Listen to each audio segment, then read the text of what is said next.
पीछा। आसनसोल दक्षिण थाना इलाके में जीटी रोड पर बस के धक्के से युवक की मौत के बाद लोगों का आक्रोश फूट पड़ा। मृतक की पहचान रेलपार के जहांगीरी मोहल्ला निवासी मोहम्मद सलाउद्दीन के रूप में हुई, जिसके बाद आक्रोशित लोगों ने चालक की गिरफ्तारी तथा मुआवजे की मांग को लेकर दक्षिण थाने के समक्ष प्रदर्शन किया तथा बस स्टैंड के पास जीटी रोड जाम कर विरोध जताया।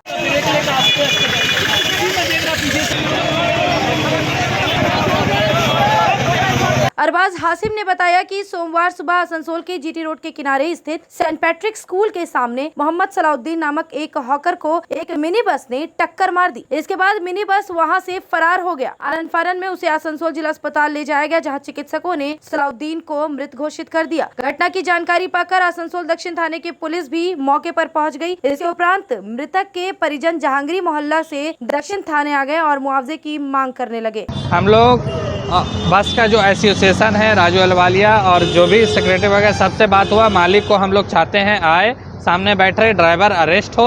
बस हालांकि अरेस्ट हो गया है, बस थाना के पास था, अरेस्ट हो और जल्द से जल्द फैसला हो, क्योंकि वो परिवार है, बहुत ही गरीब परिवार है, उसमें कोई कमाने दमाने वाला नहीं है। लड़का जो भी था वो फेरी करता था।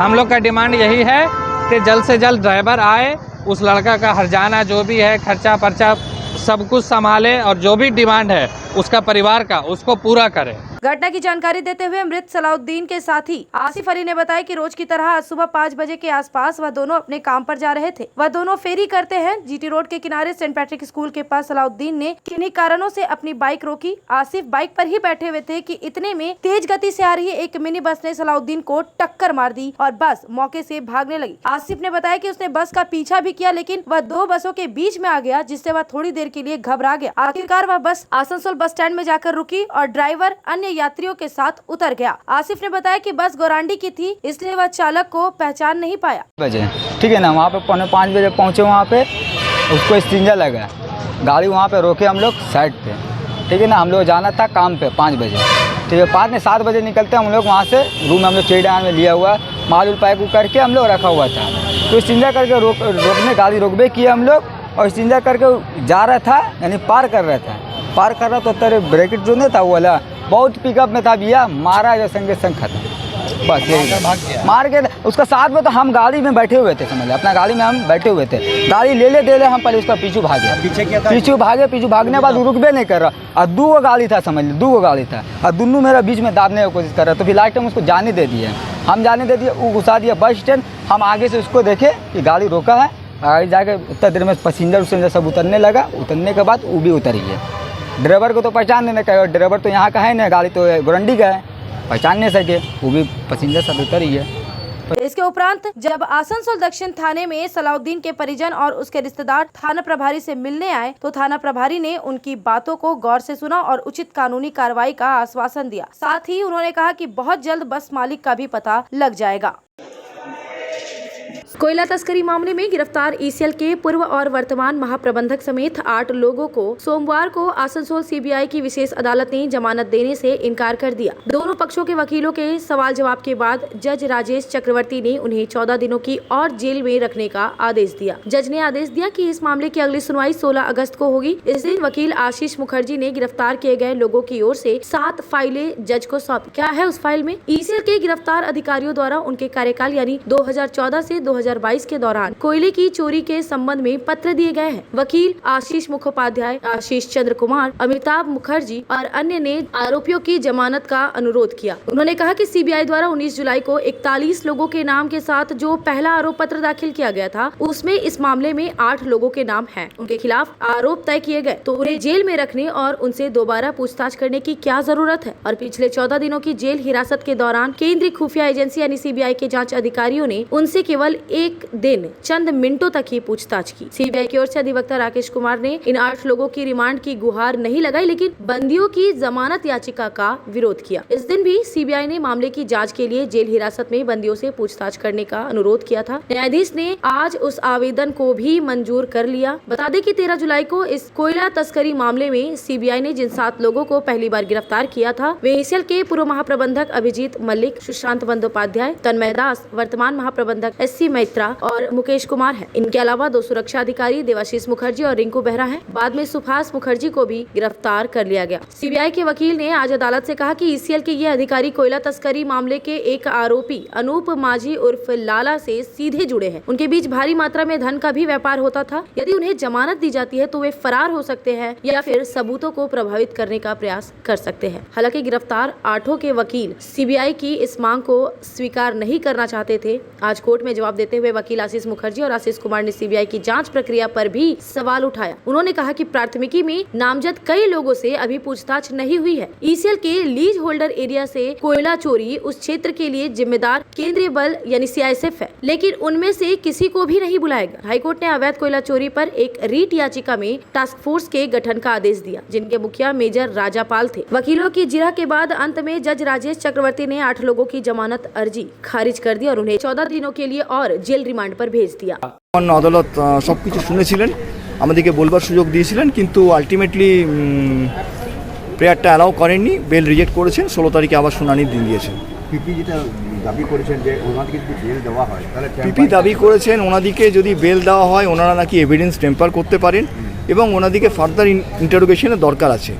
এখানে আমাদের খুব অবাক লাগলো, চার্জশিট হয়ে গেছে, চার্জশিট সাবমিটেড 19 জুলাই। সিবিআই কিন্তু 41 জনের বিরুদ্ধে চার্জশিট দিয়েছে, তার মধ্যে এই যে 8 জন অ্যারেস্টেড হয়ে আছেন এনারাও আছেন।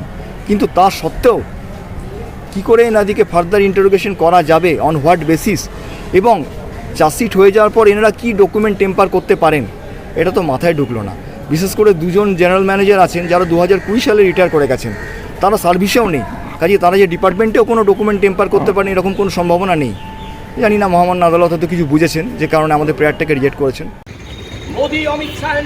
आसनसोल जिला अदालत के समीप घड़ी घर के पास WBSSC में घोटाले के विरोध में पश्चिम बर्धमान जिला CPIML के द्वारा एक विरोध सभा का आयोजन किया गया। मौके पर पार्टी के जिला महासचिव सुरेंद्र कुमार ने कहा कि उनकी मांग है कि केवल पार्थ चटर्जी ही नहीं बल्कि उनके साथ जो भी इस घोटाले में जुड़े हैं उन्हें गिरफ्तार किया जाए और उन्हें कड़ी से कड़ी सजा दी जाए। उन्होंने यह भी कहा कि मुख्यमंत्री ममता बनर्जी ने इस घटना के लिए अब तक दोष स्वीकार नहीं किया है, जबकि संविधान के अनुसार सरकार में यदि कोई भ्रष्टाचार होता है तो सरकार का मुखिया इसके लिए दोषी होता है। उन्होंने शुभेंदु अधिकारी पर भी आरोप लगाते हुए कहा कि शुभेंदु अधिकारी ने करोड़ों रुपए घूस लिए हैं, उन पर भी ईडी की जांच चलनी चाहिए। इनके अलावा भाजपा के 2 और मंत्री हैं जो भ्रष्टाचार में लिप्त है, ईडी की जांच उन पर भी हो।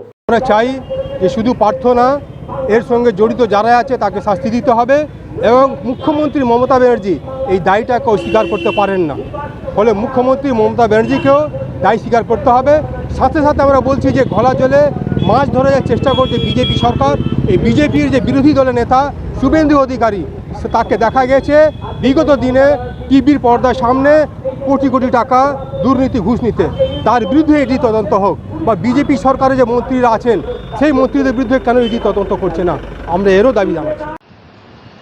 9 अगस्त 1942 को महात्मा गांधी ने अंग्रेजों भारत छोड़ो का नारा दिया था। इस बार कांग्रेस की तरफ से भाजपा भारत छोड़ो नारे के साथ चितरंजन से पूर्वी वर्धमान स्थित बुद्धबुद्ध तक 4 दिवसीय एक पदयात्रा पश्चिम बर्धमान राष्ट्रीय कांग्रेस की ओर से निकाली जा रही है। इसकी जानकारी बर्नपुर के इंटक कार्यालय में सोमवार को कांग्रेस के जिला सभापति देवेश चक्रवर्ती ने दी। আমরা এবার এই বিজেপির ডিভাইড অ্যান্ড রুল পলিসির উপরে তার প্রতিবাদ জানিয়ে সমস্ত ধ্বংসাত্মক যে কাজকর্ম করছে, যেভাবে দিনের পর দিন দ্রব্যমূল্য বৃদ্ধি থেকে শুরু করে গ্যাস পেট্রোল ডিজেলের দাম বৃদ্ধি পাচ্ছে, কৃষকদের উপর অত্যাচার, শ্রমিকদের উপর অত্যাচার, ব্যবসাদারদের উপর অত্যাচার, বেকারদের উপর আঘাত আনা হচ্ছে, শিক্ষাক্ষেত্রে নৈরাজ্য চলছে, তার বিরুদ্ধে প্রতিবাদ জানিয়ে ভারত ছাড়ো আন্দোলনের দিন আগামী 9 তারিখ থেকে 12 তারিখ আমরা চিত্তরঞ্জন থেকে বুদ্ধবুদ্ধ 4 দিন ধরে আমরা একটা পদযাত্রা করছি।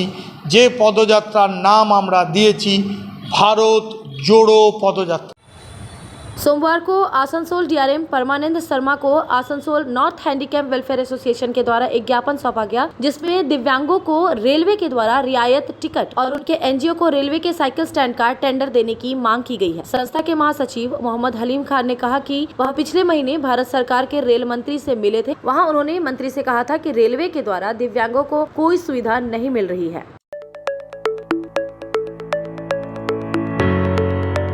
आसनसोल वासियों को पिछले 20 सालों से एक परफेक्ट आईसी सॉल्यूशन प्रदान कर रहे नेहा मल्टीमीडिया के नए शोरूम का उद्घाटन रविवार को ठीक उसी पुराने पते यानी राहालैंड के करीब कोलकाता बाजार के ठीक विपरीत हुआ है। यहाँ विभिन्न ब्रांडेड कंपनीज के अलावा असेंबल कंप्यूटर्स, लैपटॉप्स और मल्टीमीडिया एसेसरीज उपलब्ध हैं। शोरूम के प्रोपराइटर मोहम्मद हामिद ने कहा कि बाजार से वाजिब कीमतों पर IT प्रोडक्ट्स यहाँ पाए जाएंगे और इसीलिए लगातार 20 वर्षों से आसनसोल में नेहा मल्टीमीडिया IT प्रोडक्ट्स के लिए एक विश्वसनीय नाम बना हुआ है। उन्होंने यह भी कहा कि हमारे यहाँ सर्विस और ग्राहकों के साथ व्यवहार ही हमारा परिचय है। ठीक है। तो ऑनलाइन में आपको सर्विस की बहुत सारी प्रॉब्लम आती है, ऑनलाइन में आपको दिक्कत होती है, बट आपको यहाँ पे ये मेरा प्रॉमिस है कि यहाँ पे आपको सर्विस बेस्ट मिलेगा और उसमें कोई आपको दिक्कत नहीं आएगी। ये मेरे हिसाब से सबसे बड़ी बेनिफिट है इस शॉप की। और लास्ट 22 ईयर्स से ये हमारा शॉप है और अभी तक हमको ऐसा नहीं लगता कि किसी भी तरह की किसी को कोई कंप्लेन या शिकायत इस शॉप से या हमारे सर्विस से या हमारे प्रोडक्ट से रही है। इसलिए आप लोग ज़रूर यहाँ पर एक बार आएँ, विज़िट करें। और हाँ, एक चीज़ और, इस बार हम लोग एक नया एक प्रोडक्ट ऐड किए हैं, गेमिंग प्रोडक्ट, जो पहले भी सेल तो होती थी लेकिन अब बड़े पैमाने पर और डिस्प्ले के साथ यहाँ पे आप लोग आकर के देख सकते हैं और खुद से देख करके समझ करके चीज़ों को ले सकते हैं। तो आप ज़रूर यहाँ आइए और आकर के विज़िट कीजिए और देखिए, और यहाँ से उम्मीद करते हैं कि आपको आगे भी कोई प्रॉब्लम नहीं होगी और आपको सर्विस यहाँ पे सबसे बेस्ट मिलेगी।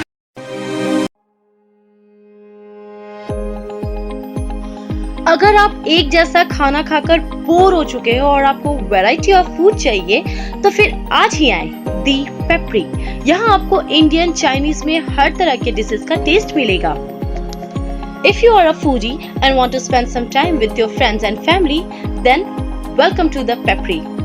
You can also order from Zomato and Swiggy at home. The Pepri, ground floor of Central Mall, opposite Big Bazaar, Asansol.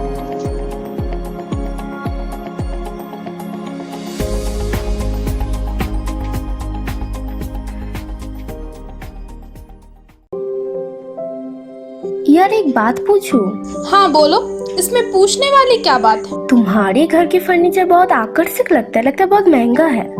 अरे नहीं, उतने महंगे नहीं, रीजनेबल रेट पर ही लिए हैं। अच्छा, आओ मैं तुम्हें अपना दीवान सेट दिखाती हूँ।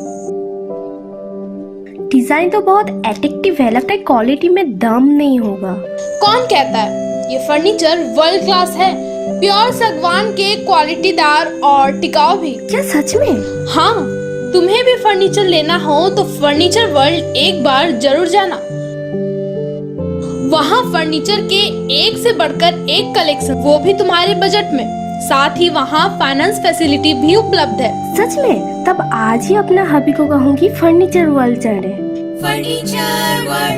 फर्नीचर लवर्स की पहली पसंद, GT रोड, शनि मंदिर के सामने, नूरुद्दीन रोड, आसनसोल।